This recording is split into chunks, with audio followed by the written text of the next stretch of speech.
Hello. आज हम पढ़ने वाले क्लास 10th का वास्तविक संख्या चैप्टर है, ठीक है ना। उसका प्रश्नावली 1.1 का 4 नंबर क्वेश्चन है। वो कह रहा है क्वेश्चन कि यूक्लिड विभाजन प्रमेयिका का प्रयोग करके दर्शाएं कि किसी धनात्मक पूर्णांक का वर्ग किसी पूर्णांक m के लिए 3m या 3m प्लस 1 के रूप का हो सकता है। मतलब कोई धनात्मक पूर्णांक है, ठीक है। अगर धनात्मक पूर्णांक का वर्ग करते हैं, क्या इस रूप में हो सकता है, ये पूछ रहा है 3m और 3m प्लस 1 के रूप में। चलिए बनाते हैं क्वेश्चन। देखिए 3m प्लस 3m प्लस 1 है ना। अगर जानते हैं यूक्लिड विभाजन प्रमेय क्या होता है, a बराबर बी क्यूब प्लस आर। देखिए अगर भाग रूप में देखा जाए तो a ही हो गया बीच वाला, भाज्य भाजक भागफल एंड शेषफल, ठीक है। तो इस रूप में दिख रहा है आपको 3m प्लस 1। यहाँ पे क्या है 3m पहला है और दूसरा क्या है 3m प्लस 1। तो यहाँ पे 3 कॉमन दिख रहा है बी ग्रुप में, दिख रहा है कि नहीं? हाँ दिख रहा है। तो लेकिन ये क्या है, वर्ग है, यहाँ पे दिया हुआ है किसी धनात्मक पूर्णांक का वर्ग है इतना 3m और 3m प्लस 1 के रूप में है। तो हमको यहाँ चल रहा है पता कि भाजक मेरा क्या है 3 है, इतना पता चल रहा है। तो जो जो पता चल रहा है वो लिखते चले जाएंगे। पहले हम मान लेंगे, माना कि हल है, माना कि धनात्मक पूर्णांक कितना है, धनात्मक पूर्णांक हम मान लेंगे a, ठीक। अब बताइए भाजक क्या, भाजक मेरा b है, इसमें क्या दिख रहा है, इसमें मेरा दिख रहा है 3। और शेषफल क्या होता है, हमेशा जानते हैं कि भाजक से छोटा होता है। तो शेषफल मेरा क्या हो सकता है, यहाँ पे 0 भी हो सकता है, 1 भी हो सकता है, 2 भी, यहाँ पे 3 चीज। अब आएंगे अब यूक्लिड विभाजन प्रमेयिका से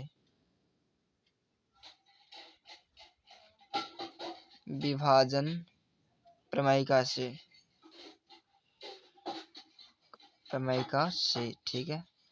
क्या होता है a बराबर बी क्यूब प्लस आर होता है, ठीक। अब देखिए यहाँ पे कि a बराबर बी क्यूब प्लस आर, हमने पूर्णांक क्या माना, धनात्मक पूर्णांक a माने थे, चलिए a है। अब भाजक क्या माने, b 3 माने हैं इसके अनुसार, कथन के अनुसार। और शेषफल हम क्या करेंगे 0 1 2 इतना तो हो सकता है। पहले हम शेषफल लेते हैं 0 पे, तो जब r बराबर 0 धरने पे तो क्या होगा, r0 a मान दे, a तो यही है, b क्या है मेरा भाजक 3, क्यू प्लस 0 बराबर कितना आ गया 3q आया। लेकिन हमसे बोल क्या रहे, धनात्मक हम माने क्या है कि धनात्मक पूर्णांक a है ना। हमसे पूछ क्या रहा है कि धनात्मक पूर्णांक का वर्ग, धनात्मक पूर्णांक का वर्ग इस रूप में है कि नहीं, तो ये करना है। तो वर्ग हमको पहले करना पड़ेगा, मतलब इसे मेरा धनात्मक पूर्णांक ए है, वर्ग करेंगे तो स्क्वायर होगा। तो यहाँ पे क्या है a बराबर मेरा दिया हुआ है कितना 3q दिया हुआ है, दोनों तरफ स्क्वायर करेंगे, लिख देते हैं दोनों तरफ वर्ग करने पर a स्क्वायर बराबर 3q का स्क्वायर, ठीक है। तो क्या हो जाएगा a स्क्वायर, इसको लिख सकते हैं स्क्वायर में 3 इंटू 3 क्यू का स्क्वायर, बिल्कुल लिख सकते हैं। अब देखिए a स्क्वायर, ई क्या धनात्मक पूर्णांक का वर्ग है।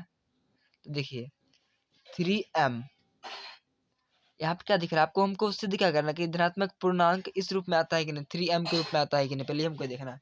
तो ये धनात्मक पूर्णांक a है, इसका वर्ग किस रूप में आना चाहिए 3m के रूप में, मतलब 3 तो दिख रहा है, यानी m का मान हमको रखना पड़ेगा। तो यहाँ पे क्या रखना पड़ेगा हमको m, ले देंगे 3m इस रूप में आ गया ना स्क्वायर, लिखेंगे यहाँ पे 3q स्क्वायर बराबर m रखने पर, ठीक है। इतना हो गया होगा। अब हमको अगला में जाना है, ये r बराबर कितना पे निकाले थे, r बराबर 0 पे। अब r बराबर 1 लेंगे तो नेक्स्ट वही है।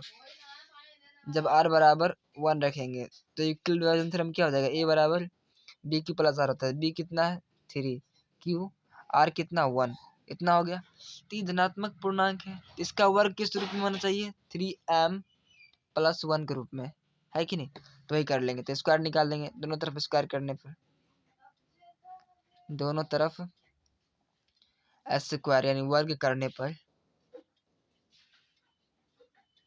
कर लेंगे। तो ए स्क्वायर 3q प्लस 1 का होल स्क्वायर, तो ए स्क्वायर बराबर क्या हो जाएगा 3q एंड 3q का होल स्क्वायर, ठीक। फिर प्लस 1 का square 1 plus 2ab 2 into 3q into 1 तो 3q। अब इसको लिखेंगे ए स्क्वायर, इसको लिख सकते स्क्वायर करेंगे तो 3 इंटू 3 हो जाएगा क्यू स्क्वायर, ठीक। अब प्लस 1 को हम साइड कर लेते हैं, इसको इधर ले आते हैं, प्लस 2 इंटू 3q अब प्लस 1 यहाँ कर दिया, कोई दिक्कत नहीं होगा दिक्कत। चलिए अब हमको इस धनात्मक पूर्णांक का वर्ग किस रूप में आना है, 3m प्लस 1 के रूप में।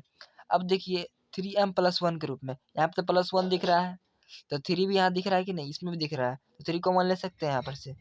3 जब कॉमन लेंगे तो क्या आएगा, यहाँ पे 3 से एक 3 बाहर निकल गया तो एक 3 अंदर बचेगा और क्यू स्क्वायर। अब 3 हम यहाँ पर से बाहर निकाल चुके हैं, बाहर चल गया, अब 2q बच गया, बस इसमें से हम निकालें, अब प्लस 1 अलग से है। अब देखिए ए स्क्वायर धनात्मक पूर्णांक ए हम माने थे, धनात्मक पूर्णांक का वर्ग कितना है, इस रूप में है, 3m प्लस 1 के रूप में हमको आना है, मतलब ई जगह पे m धरेंगे मान तो आ जाएगा ना, तो वही हमको सिद्ध करना। ले देंगे ए स्क्वायर बराबर क्या हो जाएगा 3m प्लस 1, कब, जब 3q स्क्वायर प्लस 2q बराबर m रखने पर। तो इसे ही सिद्ध करना था, यही हमको दर्शाना था, दर्शा दिए। तो जो जो पॉइंट होता है वो लिखते चल जाएंगे, लिख देंगे कि किसी अतः, अब कंक्लूजन लिखते हैं क्योंकि लिख चुके हैं कि धनात्मक पूर्णांक का वर्ग इस रूप में आ गया है, दर्शा दिए हैं, तो इसको लिख देंगे। अतः किसी धनात्मक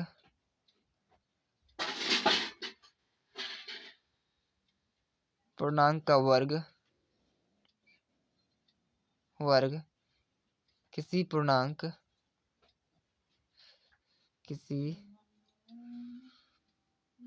पूर्णांक m के लिए 3m या 3m प्लस 1 के रूप का होता है, के रूप का होता है, हो गया। तो अगले नेक्स्ट वीडियो में नेक्स्ट सवाल ट्राई करेंगे। चलिए हो गया।